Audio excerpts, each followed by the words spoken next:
When does complaining become a bit of a pain? When does it become a problem for our mental health? Yeah, I think the problem is that the more you complain, the more you rewire your brain into that kind of motion. And we know that, neurons that fire together.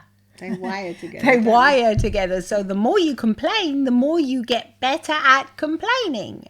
And the more you see problems wherever you go. So do you remember we were just a second ago we were saying it's hot in here, isn't it? Yes, it is. And then we said, no, we'll reframe that into thinking, oh, isn't it it's lovely? actually lovely in here because we were cold with the AC where we were before. Exactly. So listen to this week's episode of Get Real with the English Sisters. Mind, health and anxiety, where relaxation becomes your friend. Oh, isn't that a lovely thing to say? I think that's what we have to look for. Yes, I think it is. We have to make friends with relaxation, with hope, with joy. Learning that serenity really can be our default. And it doesn't have to be something that we have to go away on a holiday to gain serenity. We can have serenity within us. Yeah, I like that because a lot of the times we're always running away, aren't we? We're looking for escapism and we're looking for something different to give us that serenity. We're always chasing. Well, more often than not, that's what we tend to do. We think, oh, when I get away, when I go on holiday, when I finish this, when I'll do that, then I'll be finally free and I'll be able to enjoy life. But I think, the more life goes on, the more you begin to realize that's not really true.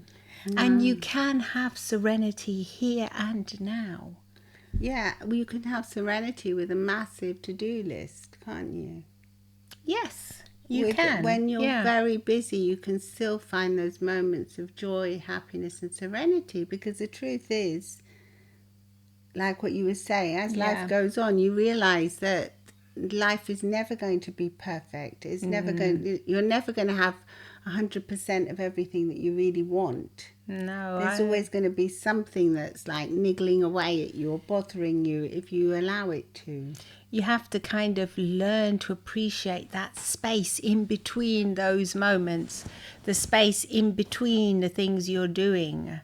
It's like if you have to always cook a meal, but you learn to maybe put some music on and learn to be in the moment while you're cooking and allow your mind to feel serenity instead of feeling or thinking about thoughts that in your mind that bring you to complain about your life, about your situation, about other people, about the world, the politics.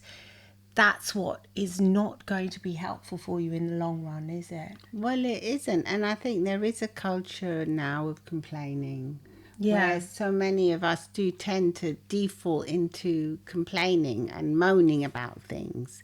And yet one thing is like venting or sharing a problem with a friend or a loved one. Yes. Or even a colleague. Yeah. That's one thing is to talk about something and like get it off your chest because it's worrying you, and that's really healthy. That is healthy because that's like strategic venting. Like you allocate a time. You say, oh, I need to talk to you about this. This is what we discovered we used to do because we're just like everybody else. We used to moan and complain and big complaints and complaints. And in the end, we started realizing, gosh, do I actually feel better after this? No, after this chat, am I just complaining my life away? Yeah, I felt drained. I felt tired after all that complaining. And so in the end, I remember thinking, I think I should just allocate, when I see Violetta, 5 to 10 minutes of strategic complaining, just venting things out, but solution focused.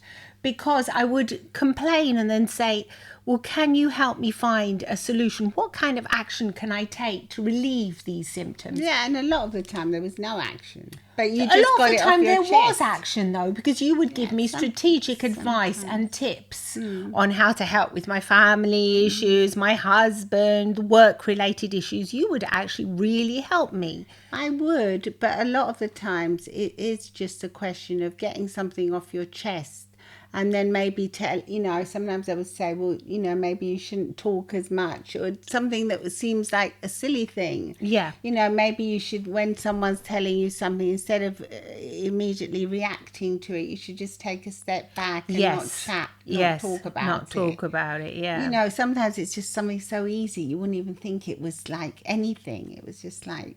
That's not really easy, though, is it? No. A lot of the times when you're with somebody that's particularly litigious person, or they're going to quickly go into the defensive, you might feel that you have to be on the defensive as well. Yeah, and you're under attack. So sometimes it is hard to just, we quiet. used to say we're going to stop talking about this now because it's just getting us we down. actually, that's what I mean. And then we would change the subject and talk about something that was fun. Yeah, something that would lead our mind to creation.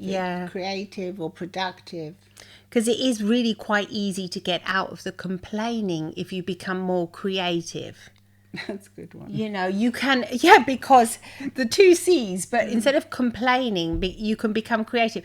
I think, you can bring yourself back into that sensory experience really quickly. There's this old thing about how they say, just imagine smelling an orange or a lemon. Yes. Yeah, that's a really quick tip. So if you find you're in this massive complaining, even to yourself, you can stop a moment and think, okay, now I'm going to just close your eyes a minute if you can. Obviously not if you're driving. No. We repeatedly say this. And you can visualize a lemon and imagine, sometimes when you cut a lemon or an orange open, it might, there might be a few of those... Zest. The zest, that acidic zest comes up. It might go into your nose and you can imagine that scent. And you can, if you want, if it's an orange, you can imagine eating and it's juicy and you can imagine the taste. And you can begin to bring yourself out of the complaining by bringing yourself back into your body that way. Into the present moment. Yeah, because you're thinking of something creative. You're imagining the scenario because we know it's not really there. So you're being creative. See, I think a lot of times people think that being creative actually means writing or painting, but it doesn't. No. It can be as simple as just that. Just allow your mind to be a little bit more... Yeah, you can imagine you're putting your hand into a cool river and touching the pebbles, which would be rather pleasant now. That's good if you're hot. Yeah. Your hand and your wrist into this cool river of flowing water. It sounds lovely right now. Take your socks off, put your feet in there, and you can come out. Well, it's amazing how our body does react to what our mind is thinking. So I'm thinking... if you are complaining, your body will react too. So you'll have tension, you'll be holding tension in your body. It could give you headaches, other tummy problems, or, acid reflux. All these kind of things can come from this state of complaining. So it might seem that you're not really doing yourself much harm. Oh, I'm just venting, I'm just complaining about this. You probably don't even realise you're complaining, because the truth is that most of us don't. Most of us just get up in the morning and we usually start moaning to ourselves, oh no, I've got this and I've got that and I've got to go to work and look what's happened on the news and blah, blah, blah. And then we might meet a colleague or your partner and then you rant about whatever you saw. About work or about the news. Like this morning, my husband, the first thing he said to me was, did you hear about that and that? And it was just one big rant. It was... He said my daughter's fiancé was telling her that he was having a massive rant with his colleague. But then in the end, they said, oh, life is great, isn't it? Oh, And she said that they just changed the whole atmosphere because it was a lovely sunny day and they were just enjoying the moment. And they suddenly realised. Yeah, but they were ranting on about world politics, something. Exactly, I don't know yes. what they were talking about, but they said, "Oh, but isn't life great?" And then they quickly changed it. Yeah, they changed their whole mood, and they were all happy. That's a wonderful thing to do. So that was like they had a little rant, they had a little vent, and then they came back into the present, what they're actually doing now, which most of the time it isn't that bad for most of us. We are fortunate. Exactly. Most, our basic needs are usually met, and we're not. Complaining is a tricky one because it can become a social habit. And you can also find that people that are in great pain, they work with that pain instead of complaining about it, and then their lives can just change from one minute to the next, can't they? In physical pain as well. We know as hypnotherapists that you can change it, like what we did just now when we felt so hot. Yes. And we thought, isn't it lovely to feel the hot breeze? And then we immediately I feel really cool now. Yeah, I feel better. Yeah. Yeah. So you can your mind is like a chemical lab. It can produce chemicals for you. Oh, it certainly can. I've had a few nasty tests done on me, and I can tell you, if your mind, like health tests for visits and stuff, if your mind is focused in a place that's calm and serene, and you feel privileged to be able to get that, because I always feel privileged because I think, well, I'm lucky to be able to have these tests and lucky to be able to have, medical staff looking after me. Then you're in a much better place than if you're in a state of complaining where, you can have... I had a lady next to me once. I had to do this, weird blood test. It was an oxygen test. And they had very painful. It was, yeah.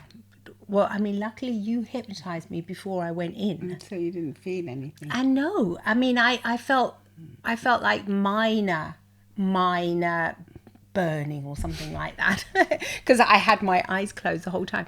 But what happened is that there was a lady next to me who was having the same procedure done, and the poor lady was literally shouting, and I was just focused on I took my attention. I sort of came out of my body and started placing all my attention on the nurse and asking about how she was today. Yeah.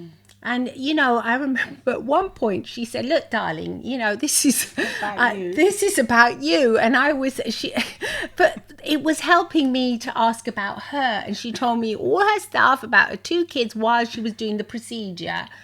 And I managed to do it, and I did feel burning, etc. But I was okay. Yeah, it was nothing bad. That was proof for me that, wow, the mind, yes. The power of your own mind. The power of my own mind. And so we can take that back into any example of life. And the more we focus on what is causing us pain, physical, psychological worry, the worse it actually gets, I think. And the more you can, in my case, when I was doing that thing that was painful, I was focused on another person. So I think that if we can get out of our own heads and step into other people's shoes and imagine how are they feeling? How are they feeling?